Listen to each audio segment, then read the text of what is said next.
Okay, now I'm back to work on the second inside page or third page of the little journal page project. And the only thing different I added so far to this one is I decided to go back and add a little black cat, since I had decided to put a little black cat on each page, and so that filled up that little space perfectly. I am still going to add the little flowers and whatnot, but I just figured that was a perfect place to put the little black cat. This page is actually going to have 3 black cats, but this is kind of, they got out of kilter when I was fooling with the other page doing the black cat. This is going to be the main element. This is going to be a pocket, and this is also going to be a belly band. The crow is going to be glued flat onto the page, as well as these 2 cats, so it doesn't interfere with the actual pocket. And we're going to do the pocket the same way as we did the fence. I'm going to add these little hinges so that it gives enough gusset that you can put more than just one thickness of something in that little pocket. Get that glued on and glue the other one on. And I don't have to glue the bottom because the grass is going to be glued solid and be the bottom on this page as well.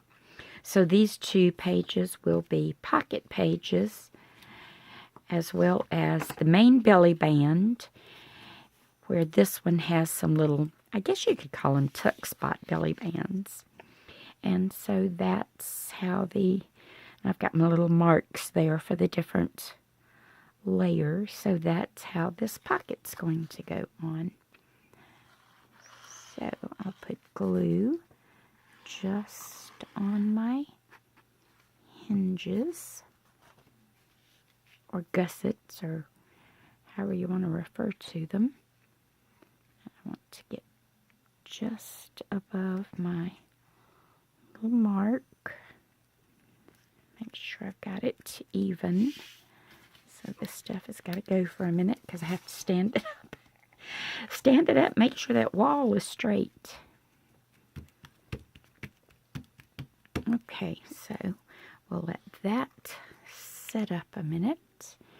And we know the crow is going to be glued flat. So just like on the other pieces, any little things that I have to go back and add a spot of glue to with the pokey tool, I'll worry about that after I get the main part of the crow onto the page.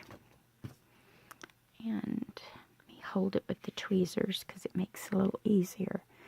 I wanted to kind of get his wingspan kind of going from the top to the side here. And he may have glued down well enough. I don't see any little pucker spots in him. And because I wanted my tree a little offset, I didn't want it dead center. So that's the reason I put it a little bit to the side. And I want it to go from the top edge. So where's make me a little mark just so I know how much is going to be glued down inside here.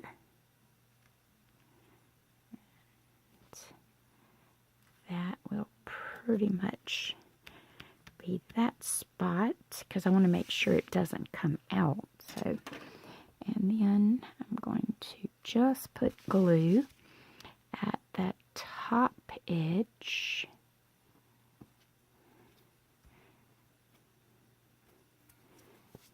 Make sure all that little bit of oozing doesn't interfere with anything. And then once that is set, then that will be the little belly band. And that's the reason I layered 2 trees, so the cardstock would be a little more durable and thicker. And I did put a coat of the matte medium on the back side of the back tree just to help give that little bit of body. Now this cat is not actually going to go on the pocket, but is going to look like it's sitting right on top of the fence. So it's got to be glued even with the top edge of the fence.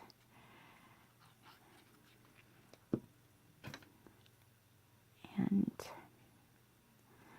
to do that, I'll use the scissors for sure and get it set up just like that. How cute, how cute, cute, cute.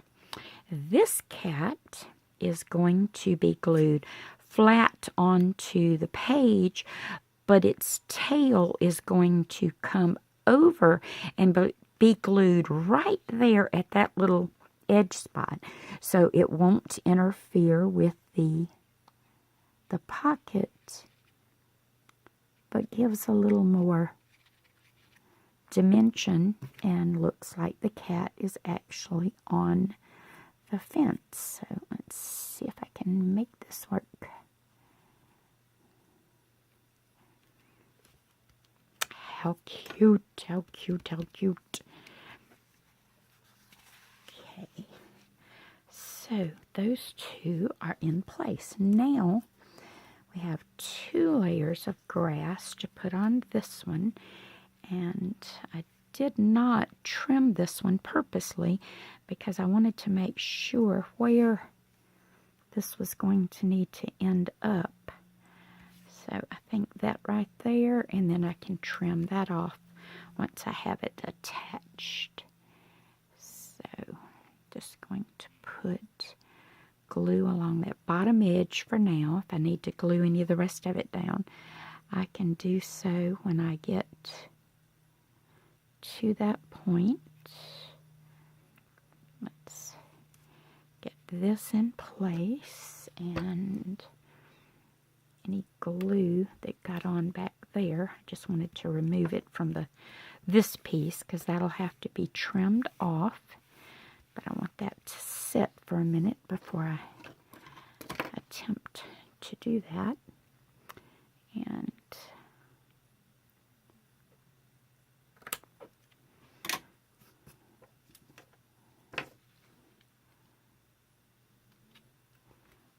just press that back into place.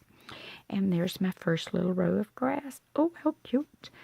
Then this kitty is going to go, let's see, can't decide if I want him like walking in the tall grass. I think maybe I do. So I might have him where he's kind of betwixt and between the tall grass. I think that right there will work.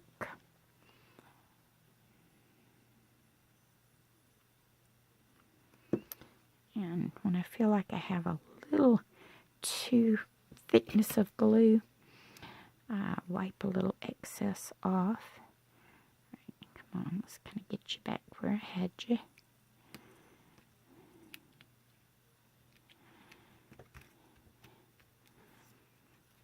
Oh, how cute. Okay, then this grass actually is only going to go about to that edge because I didn't want to cut another piece to have to piece it. So our little pumpkins are going to go at that edge and kind of camouflage that, and then we don't have to worry about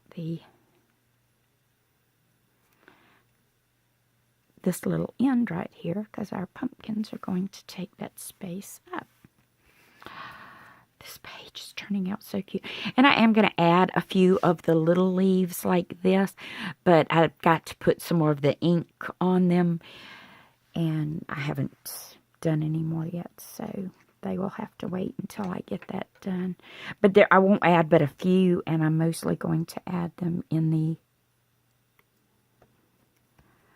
onto the limbs, so I don't have to worry, hopefully, about them getting caught on anything. Get the other little pumpkin. And I'm going to go back. I've got some little tiny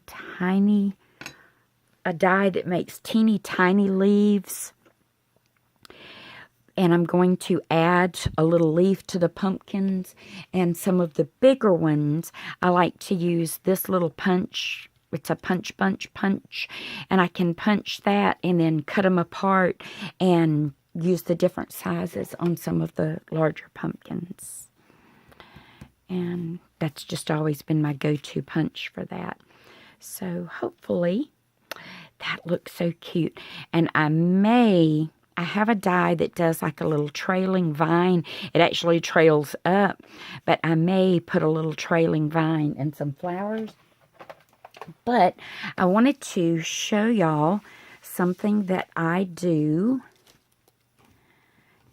when I work with all of the little small die-cut shapes and the flowers and whatnot. I got these little containers at the Dollar Tree store, so I can cut bunches of stuff out of the various colors and then use all the little slots to separate them. And then I know what I've got, what I can use, that sort of thing.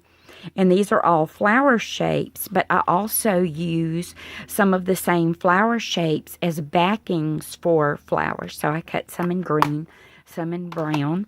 And then this container actually has scraps that were left from bigger projects or where I only used part of a die, that sort of thing. And a lot of these pieces I had colored with watercolor paints. So I saved them all, and I find that I use them in a lot of little bitty projects, or especially when I work with ATCs and stuff like that. So I just thought I would show y'all that as an alternative to doing your little punch shapes and keeping up with them. Oh my gosh, it is too cute. And then I'll get the back all lined up and get ready to start on it and be back and show that. Thanks.